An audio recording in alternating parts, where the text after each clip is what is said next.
In the words of the famous Nancy Reagan, just say no. How about that? Well,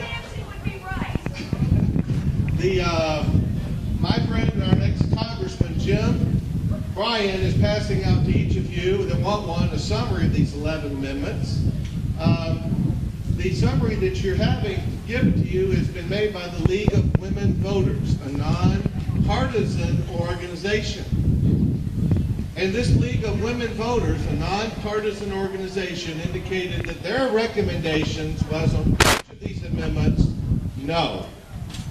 So if I say something today that sounds partisan in nature, it's only because I feel strongly, as they do, that these amendments are not good for you, the voter, the individual citizen of the state of Florida. You know, I'm supposed to start out a talk with a joke, and these amendments are very serious though, but I will tell you a story that I heard once. Somebody told me years ago there was 2 things that you should try never to see. If your whole life you should try never to see these 2 things happen. One was watching sausage being made, and the other was watching a bill work its way through the Florida legislature. They don't recommend you watch that because it's awful. Now, all of these amendments are proposed by the legislature. There is nothing in these amendments by citizen initiative. So this is the legislature, in essence, telling you what they think is good for you, and they want you to re-elect them. Now these, well, before I get into the amendments, I want to say thank you, Jim, for passing out these things. And Jim has got a silent auction going on back there at that desk where they are in the back, the back booth back there. Stick up your hand. Okay, that's a silent auction for items for Jim Bryan. And you know, one of the most important things you need to do before you leave here today is, of course, go home and decide how you want to vote on amendments. But before you leave here, I hope you will get up and go see Jim Bryan and write him a check, write him a small check, write him a check to help him get to be your congressman. Those signs cost money, $5 a piece. And I guarantee you, Miller's sitting on a war chest that you wouldn't believe. Now, Jim Bryan can sneak up on you, and that's what he's going to do. Jim Bryan, a couple of years ago, told me, he said, I want you to look at this picture. I said, golly, Jim, that's a picture of you with Karl Rove. He's shaking hands with you.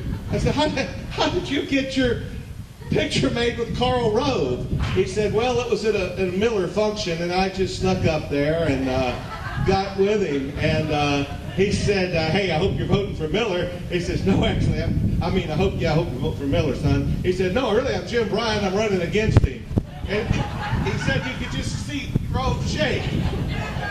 And he says, well, I do want to get my picture made with you, though, sir. And Rove said, yes, and they smiled, and it was a beautiful picture. But Jim's going to have to sneak up on Mr. Miller. He can do it. Yes, he can. Any combat decorated veteran with the credentials he's got can win. I'm a vet, but I don't hold a candle to Jim Bryan, not a candle. And I admire him, I admire his life, and I'd be honored if he was my congressman. And but he can't do it without our help. I hope you will feel inclined to go give him a check for 10, 20, 30, 50 bucks before you leave here today, or 100 bucks. Help him out. He needs your help. And so does Ron Connor. Jim don't have a lot of money. He doesn't have a lot of money. He's a walking, talking miracle. And but he can win. But he needs a little money to get this media out. Those signs are beautiful, and we could probably get a little ad in the Daily News, or maybe a TV commercial. But Miller's taking him for granted, and I think we need to sneak up on him, but Jim needs a little money. So does Mr. Connor. He's got an incumbent. Okay, to sum up these amendments, they fall in one of 3 categories. Number 1, ridiculous. Number 1, the first category is ridiculous. The second category is an encroachment of the separation of powers. one branch of government encroaching on another. You know, we have checks and balances in our Constitution for a reason. Well, some of these amendments remove these checks and balances and allow one branch to encroach upon another. Guess what branch is encroached upon? The judiciary, by the powerful legislature and governor of the state. And the third category, this is the most driving force in most of these amendments. You're not looking to Rick Scott to raise your homestead exemption, but he'd like to do that, but at the cost of local government, city, county, and school boards. It would crush these school boards and our schools. I don't think they care. Another amendment that I'm not fond of is and you can see through there, I think it's number 4. But I believe, the ridiculous one, that's number 12. Now we've got turtle nets that destroyed an industry, saved a couple of turtles, but destroyed the fishing industry. We've got something in our Constitution that regulates the size of holes in fishing nets. That's great. You eliminated a fishing industry, legislature, saved a few turtles, but eliminated the fishing industry. Another one regulates a crate for a female pig. I think they call that a sow, Jim, correct me. How big her crate can be while she's expecting. That's in your Constitution. Now, your Constitution should be for important things. Freedom of speech, religion, assembly, no cruel and unusual punishment, due process of law. But don't put stuff in there about turtle nets. 12 has to do with student government associations in the state of Florida have one elected member to the Board of Regents. This is something for the administrative regulation or statute, not the Constitution. But 11 of the 12 public schools participate in an organization that elects a member to the Board of Regents. A 12th school, I should call this the FSU amendment, my school, does not participate. So to make amends to FSU, I don't know for what reason or for who's behind it, but they're wanting to form a new organization for all the 12 universities to elect a member of the Board of Regents, and that would bring FSU into the 12. That doesn't belong in the Constitution. Neither do these amendments that will permanently give select groups of people increased homestead exemptions permanently in the Constitution. Your local state school boards will have a hard time funding their budgets if they give double and 100% homestead exemptions to half the state of Florida. As vets, we'll go to the VA or, do what we want. But we're not looking for Rick Scott to raise our homestead exemption.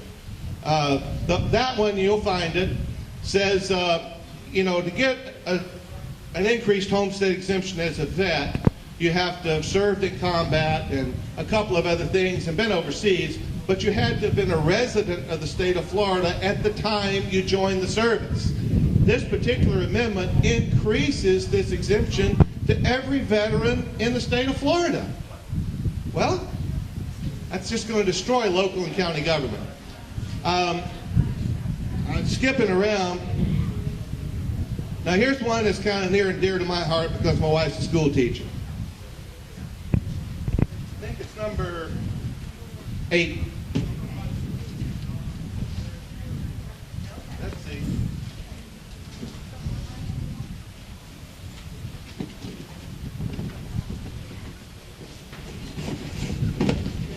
Yeah, number 8.